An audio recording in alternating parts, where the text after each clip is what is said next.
பேரலை நேயர்களுக்கு வணக்கம். இன்று நம்மோடு பேசுவதற்காக பத்திரிகையாளர் திரு இந்திரகுமார் தேரடி அவர்கள் இருக்கிறார். அவரோடு பேசலாம். வணக்கம். வணக்கம். நேற்று மோடி அவர்கள் 103 நிமிஷங்கள் சுதந்திர தின விழாவில் பேசியிருக்கிறாரு. அந்த பேச்சை பேசியிருக்கிறாருன்னு சொல்லலாம். அதில் குறிப்பிட்டு பேசும்போது ஆர்எஸ்எஸ் பற்றி மிக ஓப்பனாகவே, ஆர்எஸ்எஸ் 100 வருடங்கள் முன்னாடி தொடங்கப்பட்டது, ஒரு அரசு உலகிடையே மிகப்பெரிய அரசு நிறுவனம், அரசு சாரா நிறுவனமாக செயல்பட்டு இருக்குது அப்படின்னு சொல்லியிருக்கிறாரு. அதனுடைய சேவை அர்ப்பணிப்பு மூலமாக இந்தியாவை கட்டமைக்கிறதுல மிகப்பெரிய பங்கு செலுத்திட்டு இருக்குது அப்படின்னு சொல்லலாம் பேசிகிட்டு இருக்காரு. இந்த பேச்சு எப்படி பார்க்குறீங்க? முதல்ல பிரதமர் மோடி பேசுனதா நீங்கள் சொன்னீங்க. நான் பார்த்தபோது ஏதோ மோகன்ஜி சத்ரியா தான் நான் செங்கோட்டையில் பேசிகிட்டு இருக்கிறாருன்னு நினச்சேன். ஏன் அப்படின்னா, நம் வீட்டு பெண்களை குறிவைத்திருக்கிறார்கள், நம் வீட்டு இளைஞர்களின் வேலை வாய்ப்பை பறிக்கிறார்கள், நம்முடைய சகோதரிகளை தட்டி பறிக்க வந்திருக்கிறார்கள் அப்படின்னு சொல்லிட்டு அப்புறம்தான் ஞாபகம் வந்தது, இல்லை மோகன்ஜி பேசுகிறதே அவங்க பேசுகிறது தான் அப்படின்றதுக்கப்புறம் தெளிவாக்கி விட்டது. அது மோடி தான் பேசியிருக்கிறார் அப்படின்னு. இந்த நாட்டினுடைய பெருமை, பாரதத்தின் பெருமை அப்படின்லாம் பேசும்போது இந்த ஆர்எஸ்எஸ்ஸை பற்றி ரொம்ப தீவிரமாக அழுத்தம் கொடுத்து மோடி பேசியிருக்கிறார். ஆர்எஸ்எஸ் அப்படின்ற அமைப்பு குறித்து நாம் ஏற்கனவே 2 காணொலிகள், ஒன்று G R Swaminathan versus advocate Vanchinathan அப்படின்ற காணொலியிலையும் நம்ம பேசியிருக்கிறோம். அதே போல் நீதித்துறையின் மூலமாக இது எப்படி செயல்படுகிறது, பல்வேறு சமூக அமைப்புகளை, வழக்கறிஞர் அமைப்புகளை எப்படி இது இயக்குகிறது என்று பல விஷயங்கள் பேசியிருக்கிறோம். இதை தொடர்ந்து மோடி சுதந்திர தினத்தில் கொடியேற்றி வைக்கும் போதே ஆர்எஸ்எஸ்ஸை பற்றி பேசியிருப்பது தான் இப்போது செய்தி. இப்போது இது 2014 நடந்திருந்தால் பலருக்கும் அதிர்ச்சியாக இருந்திருக்கும். ஆனால் கடந்த 10 ஆண்டுகளாக நடந்த நிகழ்வுகளுக்கு பிறகு இதுக்கு வரவேண்டிய அளவுக்கு எதிர்ப்பு வந்திருக்கிறதா அப்படின்னு நீங்கள் எடுத்து பார்த்தீங்க அப்படின்னா வரவில்லை. முக்கியமான பல இடங்களில் கூட இதை குறிப்பிட்டு கண்டிக்க வேண்டிய இடம் கண்டிக்கலை. காரணம் என்ன அப்படின்னா, அந்த அளவுக்கு ஆர்எஸ்எஸ்னுடைய செயல்பாடுகளும் ஆர்எஸ்எஸ்ஸை பற்றிய பாசிட்டிவான பேச்சுக்களும் ரொம்ப நார்மலைஸ் செய்யப்பட்டிருக்கிறது, இயல்பான கதையாடலாக மாற்றப்பட்டிருக்கிறது. எதன் பிறகு அது மாறி இருக்கிறது அப்படின்னா, குறிப்பாக டெல்லியில் அவங்க அலுவலகம் திறந்த பிறகு. அதையும் பற்றி நம்ம ஆர்எஸ்எஸ் டிகோடர் அப்படின்ற தலைப்பில் நம்ம 2 பேரும் அதை பற்றி பேசியிருக்கிறோம். இப்போ மோடி பேசிய பின்னணியில் இந்த நாடு குறித்து ஆர்எஸ்எஸ்னுடைய பார்வை என்ன அப்படின்றதுக்கு 2-3 உதாரணங்கள் கோல்வால்கர், ஹெக்டேவர் அப்படின்றவர்களுடைய வாழ்க்கையிலிருந்தே எடுத்து சொல்லலாம் அப்படின்னு நினைக்கிறேன். கோல்வால்கர் அவர்களுடைய புத்தகம் பஞ்ச் ஆஃப் தாட்ஸ் அப்படின்ற அந்த புத்தகம், இந்த பஞ்ச் ஆஃப் தாட்ஸ் அப்படின்ற புத்தகம் முஸ்லீம்களுக்கு எதிரானதாக இருக்கிறது, இந்தியாவை பிளவுபடுத்துகின்ற சிந்தனையோடு இருக்கிறது என்று பலரும் விமர்சனம் வைத்த போது மோகன் பகவத் அதெல்லாம் அந்த காலத்தைய கருத்துக்கள், அந்த காலத்தோட தான் நீங்கள் புரிஞ்சுக்கிடணும், இப்போது அப்படிலாம் கிடையாது, இப்போ நிறைய மாறி இருக்கிறது அப்படின்னு சொல்லிட்டு அவருடைய புத்தகத்தை, கோல்வால்கருடைய புத்தகத்தை மாற்றி பப்ளிஷ் பண்ணுறாங்க. என்னவா மாற்றி பப்ளிஷ் பண்ணுறாங்க அப்படின்னா, குருஜி விஷன் அண்ட் மிஷன் அப்படின்ற தலைப்பில் பப்ளிஷ் பண்ணுறாங்க. எடிட் பண்ணி பல்வேறு விஷயங்களை நீக்கிவிட்டு, ஆனாலும் அவர்களால் அடிப்படையில் நீக்க முடியாத ஒரு பண்பு அவர்கள் வெளிப்படுத்துகிறார்கள். ஒன்று, ஹிந்து த சன் ஆஃப் திஸ் மதர்லேண்ட். இதை குறித்து வச்சுங்க. இந்த தாய்நாட்டின் மகன் இந்து அப்படின்னு குறிப்பிட்டிருக்கிறதுக்கும் மோடி நேற்று பேசியதற்கும் இடையில ஒரு தொடர்பு இருக்கிறது. அதில் இந்த சாப்டரில் என்ன சொல்கிறாங்க அப்படின்னா, பாரதி, அதாவது பாரதம் அப்படின்னு சொல்லப்படுற வார்த்தை, Bharati is a substitute term for Hindu. Bharatiya என்கின்ற வார்த்தை இந்து என்கின்ற வார்த்தைக்கு மாற்று வார்த்தை. But today there is a lot of confusion in the usage of Bharatiya.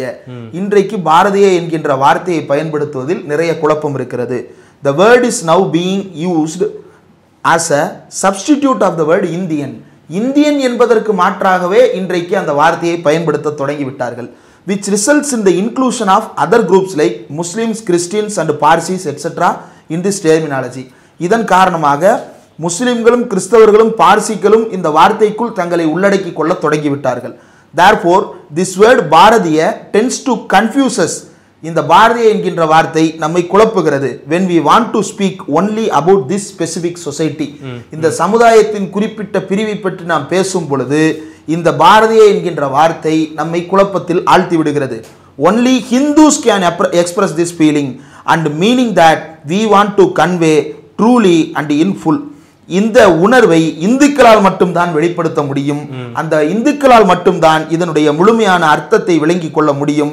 Hindu இந்த தாய்நாட்டின் மகன், ஹிந்து த சன் ஆஃப் திஸ் மதர்லேண்ட் அப்படின்ற தலைப்பில் குருஜியினுடைய விஷன் அண்ட் மிஷன் என்று மோகன் பகவத்தினுடைய காலத்தில் இப்போ சமீபத்தில் வெளியிடப்பட்ட அந்த புத்தகத்தில் குறிப்பிடப்பட்டிருக்கிறது. இதற்கும் மோடி பேசியதற்கும் இடையில பல்வேறு தொடர்புகள். இந்த ஒரு பேராகிராஃப்ல இருந்து மோடி நேற்று பேசிய பேச்சை நம்ம அணுகணும் அப்படின்னா வெவ்வேறு திறப்புகள் ஏற்படுகின்றது. நம்பர் 1, பாரதிய என்கின்ற வார்த்தை நேரடியாக இந்துக்களை குறிப்பது. மற்றவர்கள் தேவையில்லாமல் தங்களை இதில் இணைத்துக் கொள்ளுகிறார்கள், அதனால் குழப்பம் ஏற்படுகிறது அப்படின்றது ஒன்று. இதுக்கும் இந்தியாவுடைய பேரை பாரத்துக்கும் மாற்றத்துக்கும் வித்தியாசம் இருக்கு? வித்தியாசமே கிடையாது. இந்தியாவை ஹிந்து ராஷ்டிரா என்கின்ற நேரடி பெயரில் அறிவிக்க முடியாது. அதற்கு மாற்றாகத்தான் பாரத என்கின்ற வார்த்தையை அவர்கள் பயன்படுத்தி கொள்ளுகிறார்கள். நாம ஏன் எடப்பாடி பழனிசாமி போன்றவர்கள் பாரத பிரதமர் என்று பேசும் பொழுது கண்டிக்கிறோம் என்றால் அதனுடைய அர்த்தம் இதுதான். பாரதம் என்கின்ற சொல்லாடல், இந்தியான்ற நாட்டினுடைய பெயர் எப்படி வந்தது? நிலப்பரப்பிலிருந்து அது வருகிறது. சிந்து நதியை தாண்டி வருகிறவர்கள் சிந்து பிரதேசத்தை சேர்ந்தவர்கள் என்று அறியப்படுகிறது. இது எப்படி அப்படின்னா, நிலத்தின் வழியாக உள்ளே வந்தவர்களுக்கு, கடல் வழியாக உள்ளே வந்தவர்களுக்கு நேரடியாக தமிழர்களை தெரியும், நேரடியாக திராவிடர்களை தெரியும், நேரடியாக நாகர்களை தெரியும். ஆனால் கைபர்போலன் கணவாய் வழியாக வந்தவர்களுக்கு சிந்து நதியைத்தான் முதலில் தெரியும். அப்போ சிந்து நதிக்கு இந்த பக்கம் அப்படின்றது ஆரம்பிக்கிறது, அந்த பக்கத்தில் இருக்கக்கூடிய தேசம். அப்போ அது சிந்து பிரதேசம், இந்து பிரதேசம். அதன் தொடர்ச்சியாகத்தான் இது ஹிந்துஸ்தானம் அப்படின்ற அந்த ஒரு இடத்தை அடைகிறது. அப்போ இதற்கு பின்னாடி ஒரு நிலப்பரப்பு தொடர்பான ஒரு கதையாடல் இருக்கிறது. இதையெல்லாம் மாற்றிவிட்டு ஏன் எதற்காக பாரதம் என்பதை தொடர்ந்து பிரதானப்படுத்துகிறீர்கள்? இந்துஸ்தான் அப்படின்னு பயன்படுத்த வேண்டியதானே, ஏன் இதை இந்துஸ்தானம்னு கூட பயன்படுத்த மாட்டீங்க? ஒரு கட்டத்தில் இங்கு வசிப்பவர்கள் எல்லோரும் ஹிந்துஸ் அப்படின்றத ஒரு மத ரீதியானதாக கட்டமைத்து இந்து மதம் என்பதை உருவாக்கியதற்கு பிறகு ஹிந்துஸ்தான் அப்படின்ற வார்த்தையே இப்போது அந்நியமான வார்த்தை தான். யார் அதை ஹிந்துஸ்தான் அப்படின்ற வார்த்தையை அவ்வளவு இயல்பாக சொல்லுவது கிடையாது. ஆனால் ஆர்எஸ்எஸ் காரர்கள் பாரத பாரத பாரத, நீங்க பாருங்க ஆர்எஸ்எஸ்னுடைய அமைப்புகள் எல்லாத்தையும் பாருங்க, எதுலையுமே இந்திய என்கின்ற பெயரோ இந்துஸ்தான் என்கின்ற பெயரோ இருக்காது. ஏன் இருக்காது அப்படின்றத கொஞ்சம் யோசிச்சு பார்க்கணும். எல்லாமே பாரதிய தான். பாரதிய மஸ்தூர் சங், பாரதிய அதிவக்தி பரிஷத், பாரதிய விஸ்வ பரிஷத், பாரதிய ஸ்டூடெண்ட் பிரிவு, எல்லாமே பாரதிய பாரதிய பாரதியன் தான் இருக்கும், வேற எதுவுமே அதில் இருக்காது. அப்போ அவங்களுடைய நோக்கம் இது இந்து நாடு என்ற கட்டமைப்பை உருவாக்குறது தான்.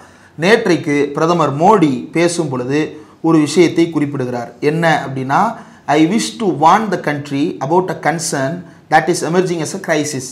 As a part of premeditated conspiracy, the country's demography is being changed. Seeds of new crisis are being sown. அதாவது நான் இந்தியர்களுக்கு ஒரு எச்சரிக்கையை விடுக்க விரும்புகிறேன். இந்தியாவின் மீது ஏற்கனவே திட்டமிட்டபடி இந்தியாவின் மக்கள் தொகை கட்டுமானத்தை மாற்றியமைக்கின்ற வேலையை தொடர்ந்து செய்து கொண்டிருக்கிறார்கள். புதிய சிக்கல்களுக்கான விதைகள் தூவப்படுகின்றன என்று அவர் சொல்லி இருக்கிறார். இதோட பொருத்தி பாருங்க. என்ன அப்படின்னா, இந்த நாட்டில் இஸ்லாமியர்கள் பெரும்பான்மையாக வாழக்கூடாது என்பதல்ல, இஸ்லாமியர்கள் வாழவே கூடாது என்கின்ற ஒரு கருத்தாக்கத்தினுடைய அடிப்படையை இதில் நம்ம பார்க்க முடிகிறது. அதன் அடிப்படையில் தான் இந்த பாரதியன்றதை இதை நம்ம தொடர்புபடுத்துகிறோம். எப்படி கோல்வால்கர் என்பவர் இது இந்து நாடு என்பதற்கு ஒரு விளக்கத்தை கொடுக்கிறாரோ, அதே போல மோடி இது இந்து நாடாக இல்லாமல் செய்வதற்கு எதிரிகள் முயற்சி செய்கிறார்கள் அப்படின்னு சொல்றாரு. முன்னுரையே 2014 தேர்தலே சொல்லிட்டாரு. ஆமா, விச் மீன்ஸ் அவர் என்ன எஸ்டாப்ளிஷ் பண்றாருன்னா, இந்த நாட்டின் டெமோகிராஃபியை மாற்ற விரும்புறாங்க அப்படின்றதன் மூலமாக இது ஆல்ரெடி இந்து நாடாகத்தான் இருக்கிறது என்பதை அவர் ப்ரீ எஸ்டாப்ளிஷ் பண்றாரு. அதுதான் இதில் இருக்கக்கூடிய சிக்கல். இந்த கதையாடல்களிலும் இந்த நரேட்டிவ் அப்படின்னு சொல்லப்படுதலையும் இருக்கக்கூடிய வார்த்தைகளும் மாந்தர்களும் ரொம்ப முக்கியம். எந்த வார்த்தைகள் பிரதானப்படுகின்றன, என்ன மாந்தர்கள் பிரதானப்படுகிறார்கள். நேற்று அவர் பேசியதில் பார்த்தீங்க அப்படின்னா, மகாத்மா காந்தியின் புகழை பாட வேண்டிய நேரத்தில், ஜவஹர்லால் நேருவின் புகழை பாட வேண்டிய நேரத்தில், ஏன் அவருடைய தந்தை மோதிலால் நேருவினுடைய புகழை கூட அந்த இடத்தில் பாடலாம். ஆனால் அந்த இடத்தில் அவர் வைத்து என்ன பேசுகிறார் அப்படின்னா, வீர சாவர்கர் இந்த நாட்டிற்கு செய்த சாதனை என்ன தெரியுமா அப்படின்னு பேசுறார். கவர்னர் மாளிகை வெளியிடுகின்ற செய்தியில காந்தியின் படத்துக்கு மேல் சாவர்கரினுடைய படம் இடம்பெற்று இருக்கிறது. இப்படி நாடு முழுக்க ஒரு இந்துத்துவ கதையாடலை உருவாக்கி அந்த கதையாடலில் இஸ்லாமியர்கள் படையெடுப்பாளர்கள், அவர்கள் வெளியிலிருந்து வந்தவர்கள் அப்படின்றதெல்லாம் ஆல்ரெடி எஸ்டாப்ளிஷ்டு. இதெல்லாம் என்னவா மாறிடுச்சு அப்படின்னா, இந்த நரேட்டிவ்ஸ் எல்லாமே established narratives, not established facts. ஏன் அப்படின்னா, இந்தியாவில் நமக்கு தெரிந்து தமிழ்நாட்டில் 11ஆம் நூற்றாண்டிலிருந்து இங்கு இஸ்லாமியர்கள் இருந்திருக்கிறார்கள் என்பதற்கான குறிப்புகள் நமக்கு கிடைக்கிறது. அந்த அளவிற்கு இங்கு மதங்கள் என்பவை மிக சாதாரணமாக, எந்த மதங்களுக்குள்ள சண்டை நடந்திருக்கு அப்படின்னா, இந்து அப்படின்னு இன்னைக்கு சொல்லிக்கிறோம் இல்லையா, இதற்குள்ளதான் சண்டை நடந்து கொண்டிருக்கிறது. எப்படி சண்டை நடந்தது? பௌத்தத்துக்கும் சமணத்துக்கும் எதிராக இங்கு சைவம் சண்டை நடத்தி இருக்கிறது, சைவத்துக்கும் வைணவத்துக்கும் சண்டை நடந்திருக்குது. இப்படி ஹிந்து அப்படின்ற ஃபோல்டுக்குள்ள இன்னைக்கு யாரெல்லாம் இருந்திருக்கிறாங்களோ இவங்களுக்குள்ளதான் வரலாற்று ரீதியாக புராண ரீதியாக சண்டைகள் நடந்திருக்கிறதே தவிர மற்ற மதத்தை சேர்ந்தவர்களிடத்தில் இந்த சண்டைகள் நடக்கவில்லை. அதனாலதான் ரொம்ப இயல்பாக முத்தைத்தர் பத்தி திருநகை அத்திக்கிரை சத்திச்சரவன் அப்படின்னு சொல்லிட்டு ஒரு பாட்டு படிப்போம் இல்லையா, அந்த பாட்டை பாடியவர் அருணகிரிநாதர். அவர் என்ன சொல்றாரு, முருகனுக்கு சலாம் வைங்க அப்படின்னு சொல்றாரு. அப்ப அந்த வார்த்தைகள் எல்லாம் எவ்வளவு இயல்பாக கையாளப்பட்டிருக்கின்றன. இது முசல்மானின் வார்த்தையாச்சே, இதை நாம பயன்படுத்தலாமா அப்படின்றதெல்லாம் அவர் எடுத்துக்கிடல. மாறாக முருகனையே அவர் என்ன சொல்றாருன்னா ராவுத்தரே அப்படின்னு வணங்குறாரு. ஏன் அவரு இந்து மதத்தில் பற்று கொண்டவர் தானே, கௌமாரத்தில் பற்று கொண்டவர் தானே, முருகன் மீது பற்று கொண்டவர் தானே, அவருக்கு தெரியாதா ராவுத்தர் என்று யாரை அழைப்பார்கள் என்று அவர் ஏன் முருகனை ராவுத்தர்னு வணங்குறாரு? அப்போ இங்க அவ்வளவு இணக்கமான ஒரு சூழல் இருந்திருக்கிறது. இது எல்லாவற்றையும் மாற்றி வேறு ஒரு கதையாடலை கொடுக்கிறார்கள். என்னன்னா 1700களில் தான் முஸ்லிம்ஸ் இங்க படையெடுத்து வர்றாங்க, 1600களின் பின்பகுதியில தான் வர்றாங்க. வந்தவங்க இந்தியாவை வந்து சூறையாடி விட்டார்கள், இந்தியாவில் மதமாற்றம் செய்ய பார்த்தார்கள். உண்மையில் ஒன்றை யோசிச்சு பார்க்கணும், ஒரு பேரரசு, அந்த பேரரசுக்கு என்று அரசியலமைப்பு சட்டம் எதுவும் கிடையாது, அந்த பேரரசுக்கு என்று எந்த விதமான விதிமுறைகளும் கிடையாது. அரசர் தான் சாவரின், அவர் தான் இறையாண்மை பெற்றவர், அவர் எடுப்பது தான் முடிவு, அவர் தான் இறை, அவர் தான் ஆண்மை, அவர் தான் முடிவு. அதான் அந்த ராஜமாதா சிவகாமியினுடைய சபதமா வரும் இல்லையா, இதுவே என் கட்டளை அதுவே சாசனம் அப்படின்னு சொல்றோம் இல்லையா. ஏன் அதுவே சாசனம் ஆகுதுன்னா எழுதி வைக்கப்பட்ட சாசனங்கள் எதுவும் கிடையாது, அது வாயில வர்றதுதான் சாசனம். அப்படி நினைத்திருந்தால் தனக்கு தான் வைத்திருந்த பெரும் படையை வைத்து இந்தியா முழுவதும் இருக்கின்ற அத்தனை ராஜ்யங்களையும் கைப்பற்றி அந்த முகலாயர் படை, அந்த படையின் வலிமையை வைத்து இந்தியாவை இந்து நாடாக மாற்றி இருக்க முடியுமா முடியாதா? அப்படி மாற்றுவதற்கான முயற்சிகள் ஏதாவது நடந்ததா? அப்படி பெரும்பான்மையாக கட்டாய மதமாற்றத்திற்கு ஆட்படுத்தப்பட்டிருந்தால் இன்றைக்கு இந்தியா என்ற நாட்டில் இந்துக்களே இல்லாத ஒரு நிலை உருவாகி இருக்கும்ல. ஆனால் இங்கு இந்துக்கள் இருக்கிறார்கள், கிறிஸ்தவர்கள் இருக்கிறார்கள். கிறிஸ்தவர்கள் தொழில் செய்வதற்கு முகலாயர் பேரிலே பெர்மிஷன் இருந்திருக்குது, இந்துக்களும் தொழில் செய்திருக்கிறார்கள். அப்ப இப்படி அத்தனை பேரும் தொழில் செய்திருக்கிறார்கள் அப்படின்றத தான் நம்ம இங்க பார்க்கிறோம். அப்ப எந்த இடத்திலும் கட்டாயமாக வலுக்கட்டாயமாக அங்கங்க டென்ஷன்ஸ் இருந்திருக்குமா அப்படின்னா நிச்சயமா இருந்திருக்கும். ஏன் இன்னைக்கு இல்லையா? மாடர்ன் டெமோக்ரஸி என்று நாம் சொல்லிக் கொள்கிறோமே, இன்றைக்கு அந்த பிரச்சனை இல்லையா? இன்னைக்கும் அந்த சிக்கலை பார்க்குறோம்ல, அங்கங்க சில டென்ஷன்ஸ் இருக்குது. ஆங்காங்கே நடப்பது வேற, அரசு நடத்துவது என்பது வேற. அரசு நடத்த வேண்டும் என்று நினைத்திருந்தால் இந்தியாவில் கோயிலே இல்லாமல் செய்திருக்க முடியும். முகலாயர்கள் அப்படி செய்யவில்லை. ஆங்காங்கே நடந்த சில பிரச்சனைகளை ஒட்டுமொத்த பிரச்சனையாக சித்தரித்து அதன் மூலமாக ஒரு போலியான கதையாடலை, தேவையில்லாத பயத்தை அந்த இஸ்லாமியர்கள் மனதில் விதைத்திருக்கிறார்கள், இந்துக்கள் மனதில் விதைத்திருக்கிறார்கள். அதுதான் இன்றைக்கு நடக்கக்கூடிய சிக்கல். அவர் சொல்றது என்ன அப்படின்னா, தீஸ் குஸ்பைத்தியாஸ் அது பேரு குஸ்பைத்தியாஸ், அதாவது infiltrators are snatching the bread and butter of our youth. இது எங்க போகுதுன்னா 1925 சாவர்கர் பேசுனதுக்கு போய் நிற்கிது. நம்முடைய உணவையும் நம்முடைய உடைமையையும் யார் யாரோ வந்து எடுத்துட்டு போறாங்க. இட்ஸ் மீன்ஸ் அவர் என்ன சொல்ல வர்றாருன்னா, இளைஞர்களுக்கு வேலை இல்லாமல் போவதற்கு காரணம் வெளிநாட்டிலிருந்து வந்தவர்கள். ஏண்டா வெளிநாட்டிலிருந்து வந்தவன் வேலைக்கு சேர்க்கிற அளவுக்கு தான் நீ இந்திய நாட்டை மேலாண்மை செய்றியா? அப்ப நீ பிரதமராக இருக்க தகுதியே இல்லாத நபராகிறியே. என்ன லட்சணத்தில் இந்த மாதிரியான ஸ்டேட்மெண்ட்ஸ் வருது? இந்தியாவில் இருக்கக்கூடிய அரசு பதவிகளில் எத்தனை அரசு பணிகளில் ஓபிசி எஸ்சி எஸ்டி மக்கள் இருக்கிறாங்கன்னு கேட்டோம்னா ஒரு ஒருங்கிணைந்த டேட்டா இல்லை, ஒரு கன்சாலிடேட்டட் டேட்டா இல்லை. மாறாக அதெல்லாம் ஏன்னு கேட்டோம் அப்படின்னா அதெல்லாம் முஸ்லிம்ஸ் எடுத்துக்கிட்டாங்க, கிறிஸ்டின்ஸ் எடுத்துக்கிட்டாங்க, படையெடுப்பாளர்கள் எடுத்துக்கொண்டார்கள், ஊடுருவல்காரர்னா யாருன்னு சொல்லு. அந்த ஊடுருவல்காரர்களுக்குன்னு ஒரு அடையாளம் இருக்கும்ல, அந்த அடையாளம் என்ன? எனக்கு தெரிந்து இந்தியாவில் 2000 ஆண்டுகளாக ஒரே ஒரு ஊடுருவல்காரர்கள் தான் இந்தியர்களுடைய பிரெட் அண்ட் பட்டரை பறிச்சிட்டு இருக்கிறது. அது ஆரிய கூட்டம்.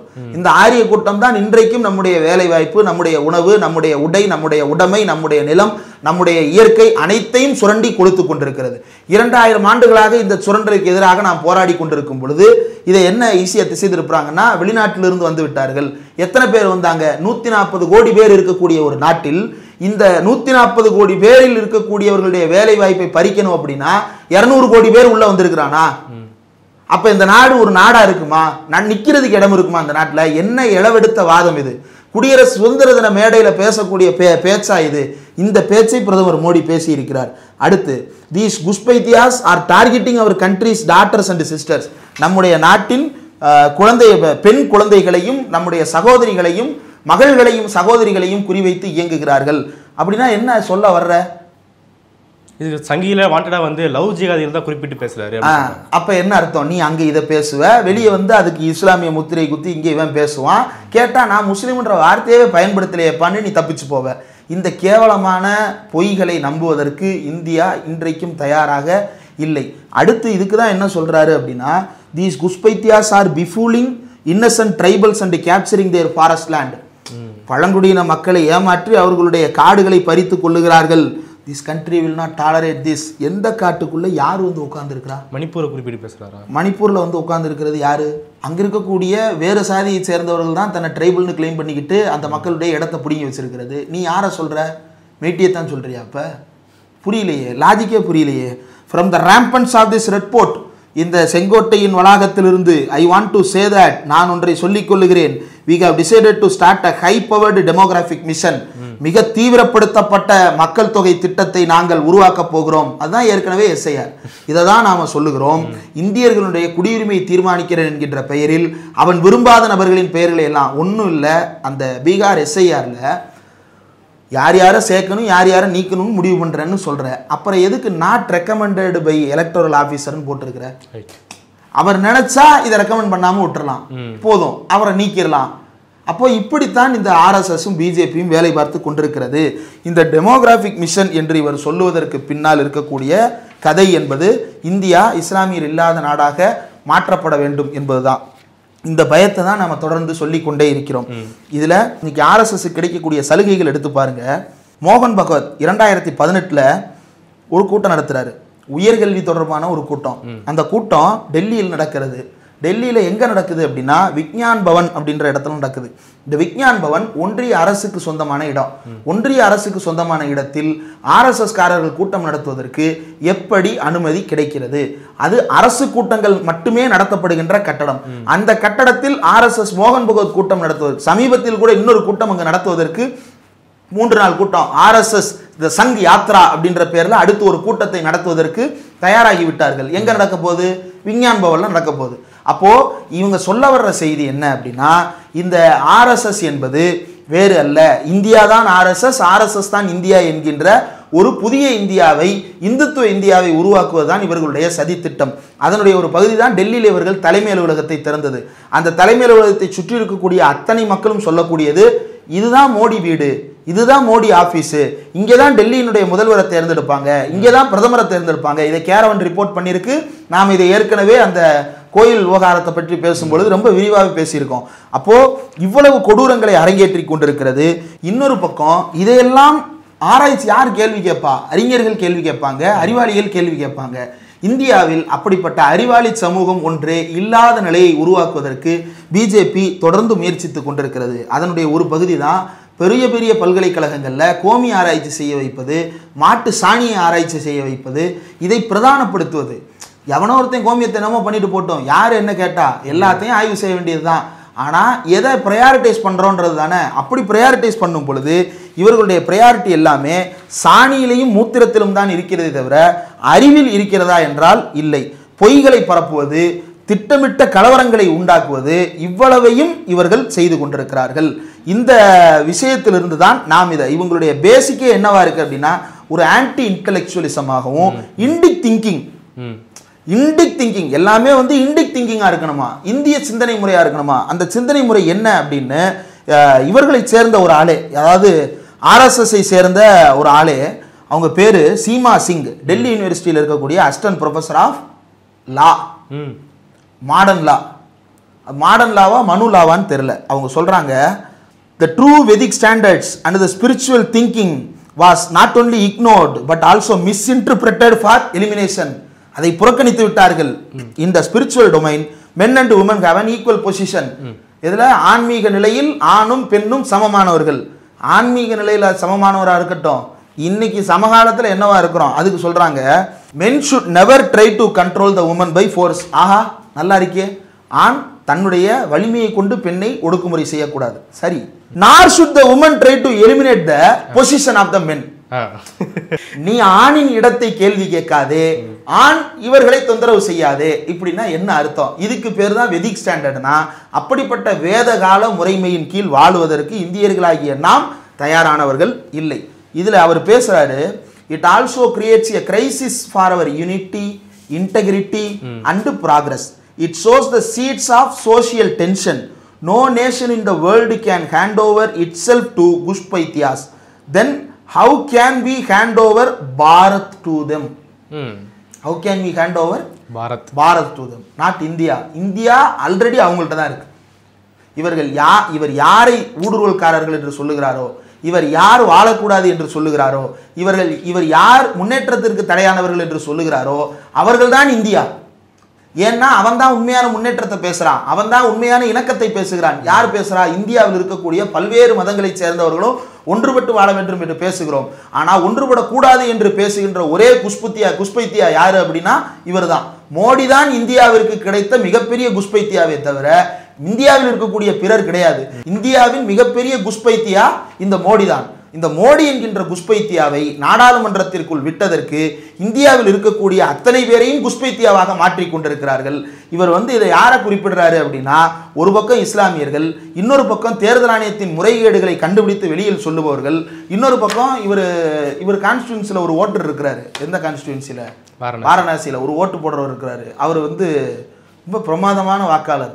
இந்தியாவில் இப்படிப்பட்ட ஒரு ஜனநாயகமான ஒரு மனிதனை நீங்கள் பார்க்கவே முடியாது. நேற்று கூட அந்த கூட்டத்தில் அதை பேசியிருந்தோம். ராஜ்கமல் தாஸ் அவர் பேர். அவருக்கு வயது 52. மோடி தொகுதியில் வாக்காளர். அவருக்கு மொத்தம் 50 பசங்க. மொதல் பையனுக்கு வயசு 72, கடைசி பையனுக்கு வயசு 28. அதாவது தான் 2 வயதிலிருந்து பிள்ளை பெற்று கொண்டிருக்கிறார். 50 பிள்ளை பெக்கணும் அப்படின்னா. அப்படி பார்த்தாலும் முதல் பிள்ளைக்கு வயசு 72. தான் பிறப்பதற்கு 20 வருடம் முன்பாகவே இவர் இன்னொரு பிள்ளைக்கு உரு கொடுத்திருக்கிறார் அப்படின்னா, ஒன்று அவர் ஃபங்கஸா இருக்கணும், இல்லைன்னா அமீபாவா இருக்கணும். ஃபங்கஸும் அமீபாவும் கூட இருக்கிற இடத்துல இருந்து தான் பிரியும். இது என்ன உருவம்னே தெரியல. அப்போ இந்த மாதிரியான குஷ்பைத்தியாக்களை மோடி சொல்றாரான்னா சொல்லலை. ஏன்னா இந்த மாதிரியான குஷ்பைத்தியாக்களை ராகுல் காந்தி எக்ஸ்போஸ் பண்றாரு. உண்மையான குஷ்பைத்தியா யாருன்னா பிரதமர் நரேந்திர மோடி தானே தவிர வேறு நபர்கள் அல்ல. RSS agenda. அதனால தான் சொல்றாரு, நாம நம்முடைய பாரதத்தை அவர்களுக்கு கொடுத்து விட மாட்டோம் அப்படின்னு சொல்றாரு. இது உன்னுடைய பாரதம் கிடையாது, இது என்னுடைய இந்தியா. இந்த என்னுடைய இந்தியா எப்படி இருக்க வேண்டும் என்பதை மக்களாகிய நான் தீர்மானிப்பேன். அதற்குத்தான் நாங்கள் அத்தனை பேரும் சேர்ந்து அரசியலமைப்பு சட்டத்தை எழுதியிருக்கிறோம். அதில் குறைபாடுகள் இருந்தால் மக்களாகிய நாங்கள் திருத்திக் கொள்வதற்கான உரிமை இருக்கிறது. குஷ்பைத்தியாவாக நீ திருத்துவதற்கான உரிமை இல்லை. இந்த குஷ்பைத்தியாவை விரட்டிவிட்டால் இந்தியா உண்மையிலேயே ஒரு சொற்கலோகமாக மாறுவதற்கு தேவையான வேலைகளை செய்யலாம். ஆனால் இந்த குஷ்பைத்தியா செங்கோட்டை வளாகத்திலும் நாடாளுமன்ற வளாகத்திலும் சுற்றி கொண்டிருக்கும் வரை இந்த குஷ்பைத்தியா ஊரில் இருக்கக்கூடிய எல்லாரையும் பார்த்து குஷ்பைத்தியா என்று சொல்லிக்கொண்டே இருப்பார். இந்த குஷ்பைத்தியாவை விரட்டுவதற்கான வேலைகளை இவர் யாரை குஷ்பைத்தியா என்று சொல்லுகிறாரோ அவர்கள் அதை செய்ய வேண்டும். அப்படி செய்தாலே ஒழிய நம்ம எல்லாம் ஒழித்து கட்டாமல் இந்த நபர் தூங்க மாட்டார். இந்த பாரதத்தை அவர்களுக்கு கொடுக்க முடியாதுன்னு சொல்றாருல, அதுல வர்ற அவர்கள் யாரு அப்படின்னா நீங்களும் நானும் இந்த கருத்துக்களை வலியுறுத்துகின்ற மக்களாகிய இந்தியர்களும் தான் அவர்கள் அப்படின்னு அவர் குறிப்பிடுவது. அப்போ நாம் வெர்சஸ் அவர்கள், நாம் யார் அவர்கள் யார் அப்படின்றத யார் செட் பண்றான்னா RSS செட் பண்ணுது. நாம் என்று அவர்கள் சொல்லுவது இந்தியாவில் இருக்கக்கூடிய பார்ப்பனர்களை மட்டும்தான். இந்துக்கள் என்கின்ற ஃபோல்டு இன்னைக்கு நம்ம சொல்றோம் இல்லையா, இந்துக்கள் என்கின்ற ஃபோல்டு இதற்கு முன்னாடி என்னவாக இருந்தது? நீங்க NCERT பழைய புத்தகங்கள் எடுத்து பார்த்தீங்கன்னா தெரியும், பிராமணிக்கல் ரிலீஜியன்ற வார்த்தையை பயன்படுத்தப்பட்டிருக்கும். ஓகே, அதுதான் வைதீக மதம் அப்படின்றது. அந்த வைதீக மதத்தை இந்து மதம் என்று பெயர் மாற்றிக்கொண்டு அத்தனை பேரையும் இந்துக்கள்னு ஏமாற்றிக்கொண்டு இவர்கள் நம்மை கூப்பிடுவது நம்மை வளர்ப்பதற்கு அல்ல, நம்முடைய கழுத்தை அறுப்பதற்கு. அப்படி அறுக்க காத்திருக்கிறவர் தான் இந்த செங்கோட்டையிலிருந்து கத்தி இருக்கக்கூடிய குஷ்பைத்தியா. இந்த குஷ்பைத்தியாவை வீட்டுக்கு அனுப்புவதுதான் இந்த சுதந்திர திருநாளில் நாம் எடுத்துக்கொள்ளும் உறுதிமொழியாக இருக்கும். இன்னொரு பக்கம் பீகாரில் நிறைய பேர் உள்ளே வந்துட்டாங்க, நாகாலாந்துலேருந்து வந்துட்டாங்கன்னு சொல்லி, பங்களாதேஷில் வெஸ்ட் பெங்காலில் பங்களாதேஷை சேர்ந்தவங்க வந்துட்டாங்கன்னு சொல்லி ஒரு பக்கம் இவங்களை இன்ஃபில்ட்ரேஷன் குறிப்பிடுறாரா? இவங்கெல்லாம் இன்ஃபில்ட்ரேட்டர்ஸ் அப்படின்றதுக்கு என்ன ஆதாரம் இருக்கு? பங்களாதேஷிலிருந்து வந்திருக்கிறார்கள்னு சொல்றாங்கல்ல, எப்படி வந்தான்? உன்னுடைய BSF வீரர்கள் அங்கு பாதுகாப்பில் இருக்கிறார்கள், உன்னுடைய CRPF வீரர்கள் அங்கு பாதுகாப்பில் இருக்கிறார்கள், உன்னுடைய சாஸ்திர சீமா பல் அங்கே பாதுகாப்பில் இருக்கிறார்கள், உன்னுடைய ITBP ஃபோர்ஸ் அங்கே பாதுகாப்பில் இருக்கிறார்கள், உன்னுடைய ஆர்மி அங்கே பாதுகாப்பில் இருக்கிறது, உன்னுடைய ஏர்ஃபோர்ஸ் அங்கே ரேடார் வச்சு கண்காணிக்குது. இதையெல்லாம் தாண்டி வர்றான் அப்படின்னா நீ தான் பொறுப்பாளி.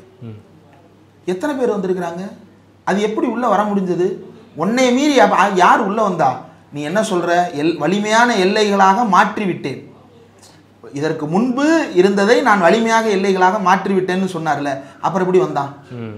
அவர் என்ன சொல்கிறார்? இது பழைய பிரச்சனைன்னு கூட சொல்லலை, புது பிரச்சனைன்றாரு. இது புது பிரச்சனைன்றாரு. புது பிரச்சனைனா நீ வந்ததுக்கப்புறம் நடக்கிற பிரச்சனை தானே. அப்போ நீ எப்படி உள்ளே விட்ட? அப்போ நீ வேலை பார்க்கலையா? நீ என்ன வேலை பார்த்துட்டு இருந்த? நீ வெளிநாட்டுக்கு ஊர் ஊராக சுற்றிக்கிட்டு இருக்கும்போது இங்கே உள்ளே வந்துட்டாங்கன்னா நீ ஒருத்தன் தான் வேலை பார்க்குறியா? உன்னுடைய அரசு வேலை பார்க்கலையா? இவ்வளோ பெரிய நாட்டை வச்சுக்கிட்டு எல்லாத்தையும் பிரதமர் நேரு பேரில் எழுதுறதுக்காக எதற்கு ஒரு அரசாங்கம்? அப்போது பாஜகவினுடைய வேலை இந்த இடத்தில் என்னவாக இருக்கிறதுனா கதையாடலை உருவாக்குறது தான். அதில் யாரெல்லாம் தனக்கு விரோதமானவர்கள் என்று தெரிகிறதோ அவர்கள் அத்தனை பேரையும் இஸ்லாமியர் என்றோ அல்லது வேறு நாட்டிலிருந்து வந்தவர்கள் என்றோ ஒன்றும் இல்லை. இப்போ நேற்று நம்ம அந்த வீடியோ போட்டு காட்டினோம், அதில் வந்து சொல்கிறாங்க நல்ல படித்த பொண்ணு, அந்த படித்த பொண்ணு பீகாரில் இருக்கிற பொண்ணு, அந்த பொண்ணு சொல்கிறாப்புல பர்த் சர்டிஃபிகேட் இருக்கா? இல்லைங்க. ரேஷன் கார்டு இருக்கா? இல்லைங்க. ஸ்கூல் சர்டிஃபிகேட் இருக்குதா? இல்லை. உங்கள்கிட்ட என்ன இருக்குது? ஆதார் தான் இருக்குது, அது குடியுரிமைக்கு இல்லைன்ட்டு. இப்போ நாளைக்கு அந்த பொண்ணு என்ன செய்வ? இந்த சகோதரியினுடைய உயிருக்கும் இந்த சகோதரியினுடைய பாதுகாப்புக்கும் யார் உத்தரவாதம் தரப்போறா? நம்முடைய சகோதரிகளை கை வைக்க பார்க்கிறார்கள், நம்முடைய மகள்களை கை வைக்க பார்க்கிறார்கள். என்ன கை வைக்க பார்த்தாங்க? யார் என்ன செஞ்சாங்க? அப்போ கேரளா ஸ்டோரிஸ் மாதிரியான படங்களை எடுப்பது, அதன் மூலமாக நம்முடைய பெண்களை யார் கை வைக்கிறார்கள் என்று அவர்களுக்கு ஒரு அடையாளத்தை கொடுப்பது, அதுக்கப்புறம் கை வைக்கிறாங்கன்னு மட்டும் இங்கே பேசுறது, நீங்க ரெண்டையும் கனெக்ட் பண்ணிக்கிட்டா நான் பொறுப்பு இல்லைன்ற இந்த குயுக்தியா பேசுறது, இந்த குயுக்தியான பேச்சுக்களை எல்லாம் நம்மளுக்கும் பேச தெரியும். அப்போ மோடியினுடைய பேச்சு என்பது நேரடியாக இஸ்லாமியர்களை குறிப்பிட்டு அவர் தான் இன்ஃபில்ட்ரேட்டர்ஸ் யாருன்றதை சொல்லிட்டாரே. இப்போ இல்லை, CANRCலே சொல்லிட்டாரே. என்ன சொல்லியிருக்கிறாரு? பக்கத்து நாடுகளிலிருந்து, எந்தெந்த நாடுகள்? இந்தியாவுக்கு பக்கத்தில் இருக்கக்கூடிய பங்களாதேஷ், பாகிஸ்தான், ஆப்கானிஸ்தான், இங்கே இருக்கக்கூடிய சிறுபான்மையினர் பாதிக்கப்பட்டு உள்ளே வந்தால் அவர்களுக்கு அடைக்கலம் கொடுப்போம். அந்த சிறுபான்மையினர் யாரு? இந்துக்கள். மற்றவர்கள் அப்படின்னா யாரு? அவங்கள நான் சொல்ல மாட்டோம். இந்துக்கள் அண்ட் அதர்ஸ், அவங்கள நான் உள்ளே சேர்த்துப்போம். அப்போ அங்கேருந்து ஒரு முஸ்லீம் இங்கே வந்தாங்கன்னா அவங்கள நாங்கள் சேர்த்துக்கிட மாட்டோம். அப்போது இன்ஃபில்ட்ரேட்டர் யாருன்றதை நீ ஏற்கனவே தீர்மானிச்சிட்ட, முஸ்லீம் தான்றதை ஏற்கனவே சொல்லிட்டேன். எதில்? CANRCயில் சொல்லிட்டேன். அப்போ இப்போ வந்து இன்ஃபில்ட்ரேட்டர்னு பேசுறது நேரடியாக இஸ்லாமியர்கள் இழிவுபடுத்துது. ஆனால் கொஞ்சம் கூட வெக்கமே இருக்காது போல. அந்த செங்கோட்டை வளாகத்திலிருந்து சொல்லுகிறேன்ட்டு, அந்த செங்கோட்டையை கட்டினதே ஒரு முஸ்லீம் தான். நீ அங்கே நிற்கிறதுக்கு அருவருப்பு படணும், நீ அங்கே நிற்கிறதுக்கு அசிங்கப்படணும், அந்த கால் அங்கே நிற்கிறதுக்கு கூசி கீழே விழுந்துடணும்.